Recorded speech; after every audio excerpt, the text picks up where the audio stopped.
It's Monday, June 6th. I'm Barry Davis with your KENS 5 News Now. The search is on for the person who shot a woman in a drive-by on San Antonio's southwest side.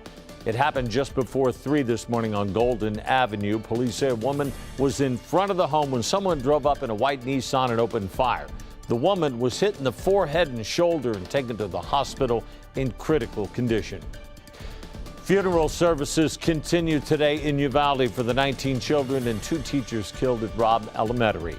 A mass is being held this morning at 10 for 9-year-old Eliana Garcia. She would have celebrated her 10th birthday this past Saturday. And this afternoon, family and friends will pay their respects at a visitation for 10-year-old Xavier Lopez. His family says he was an active boy who loved playing basketball. A Resiliency Center is opening in Uvalde today. It's going to provide long-term support services like mental health resources, assistance with insurance claims, child care services, health care, and other general expenses. It's going to be open daily from 11 until 7 p.m. at the County Fairplex. Calls for the demolition of Robb Elementary continue to grow. Over the weekend, Congressman Gonzalez wrote he's, quote, working with many private and public partners to ensure no child will ever have to return, unquote. He's also urging the Department of Justice to approve emergency federal grants for the upcoming school year. And Democrats are criticizing Governor Abbott after his calls for safety checks at all Texas schools.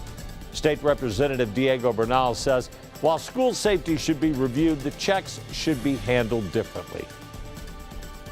That's the wrong approach right now. Of course, we should go to schools and make sure that they're safe, but to do unannounced random visits, right? Grown men trying to break into school buildings while there's teachers, administrators, and if there's summer schools, students still in there, it's the wrong time for that.